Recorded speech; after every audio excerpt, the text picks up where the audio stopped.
And if you look at electricity production, you can say like AI is a function of whatever the limiting factor is, if it's chips or electricity. China has far more electricity than the United States. In fact, China has more electricity than the United States, Europe, and India combined already. Everybody thinks the AI race is a fight over chips. The most expensive machines on Earth, locked in cages, counted like gold.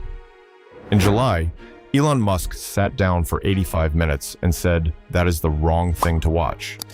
He was asked one question: is China going to catch up? His answer never mentioned a chip.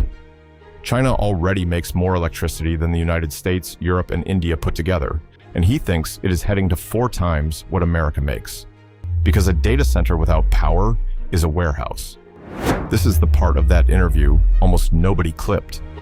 The conversation happened at a Tesla factory in Texas, and most of it was about abundance. Robots doing every job, money losing meaning. The usual headlines came out of that hour. Then the questions turned to China, and the tone changed. Are you worried about the Chinese catching up and getting ahead?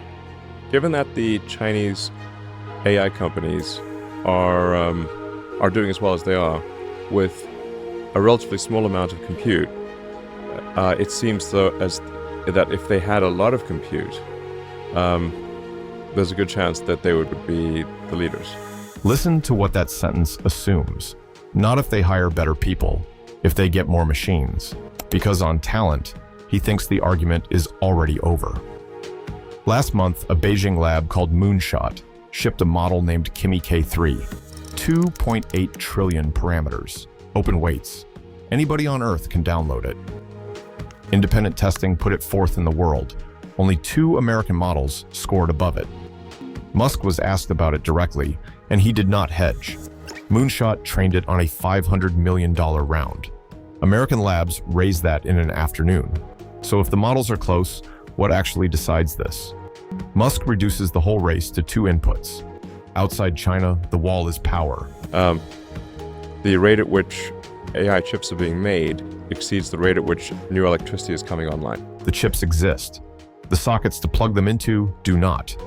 Inside China, it is the exact opposite problem. Washington cut them off from the best chips, so Musk says they are chip-starved. 2 superpowers starving on opposite sides of the same equation. So how big is the electricity gap, really?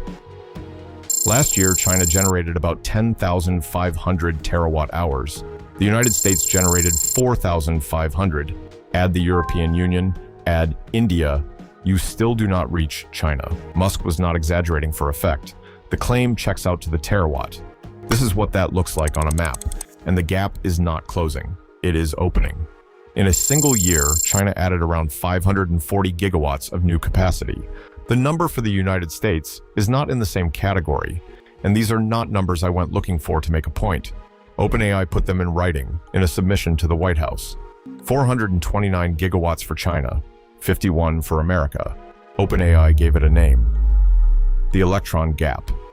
The company racing China agrees with the man who says China wins. China did not get here on one clever bet.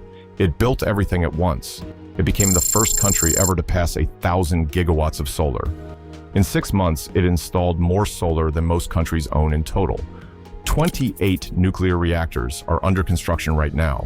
When those finish, China passes France on nuclear alone. Then there is hydro, at a scale that rearranges rivers, and coal, still, in quantities nobody at the climate talks enjoys discussing. Plus the wires to carry it, ultra-high voltage lines running thousands of kilometers, which leaves China with exactly 1 wall left standing. And in this interview, Musk said the thing that should have been the headline. And China is also, I think, closer than most people realize to solving the lithography problem, which would enable them to make AI chips at very large volumes. Lithography is how a chip gets printed. Light through a mask, drawing patterns smaller than a virus, layer on layer.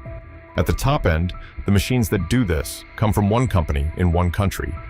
ASML, in the Netherlands. One machine costs around $200 million. China has been banned from buying them since 2019, so it started building its own. and a prototype is being tested in Dongguan. The hardest piece is the light itself. Chinese teams are running at about 100 watts. The production machines run at 600. Beijing wants chips coming off that machine by 2028. People briefed on the program told Reuters 2030 is more realistic. Musk thinks it lands sooner than most people expect. That is what closer than most people realize means. And if that wall falls, China holds both halves, the power and the chips. There is a second half to this that has nothing to do with data centers. Musk keeps repeating that intelligence only matters once it can touch things. For that, you need robots, and China builds robots the way it builds everything else. Well, and then they have this sort of like a boxing match or fighting match with the robots, which is quite entertaining. And I saw some video of a robot that got its head knocked off, kept fighting, even with its head knocked off.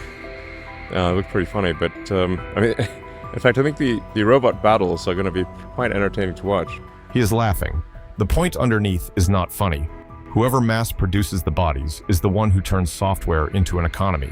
So what is America's answer to a power wall it cannot build its way past in time? Musk's answer, in the same interview, is to leave the planet. Put the data centers in orbit, where the sun never sets and nothing needs cooling water. A solar panel up there makes up to 8 times what the same panel makes down here. And this is not a sketch anymore. A data center chip was already switched on in orbit last November. Google plans to launch its own AI chips into orbit in 2027, but orbit is years away, and the bill on the ground came due this week. OpenAI is building a 10 gigawatt campus in Pike County, Ohio. NVIDIA had offered to backstop the financing, $250 billion. Yesterday, it cut that guarantee to under 120. Its own shareholders looked at the size of the promise and flinched. And here is the part that puts the whole story in one line. That 10 gigawatt campus, the one America is arguing about financing, is roughly 1 week of China's build rate. Musk's framing is the cleanest way to see all of it. AI is a function of whatever the limiting factor is. America has the chips and is short of power. China has the power and is short of chips. One of those gaps can be closed inside a factory. The other one needs a decade of concrete and copper, which is why, when he was pushed on it, he did not walk it back. I don't think that helps. That won't stop China from being the leader in AI. He was talking about banning Chinese models in America. He thinks it changes nothing, because you cannot ban your way out of an electricity shortage. Later in the same conversation, he said this about his own predictions. He has been wrong about dates before. He has rarely been wrong about direction. And the direction here is a country that already owns the one thing you cannot manufacture overnight.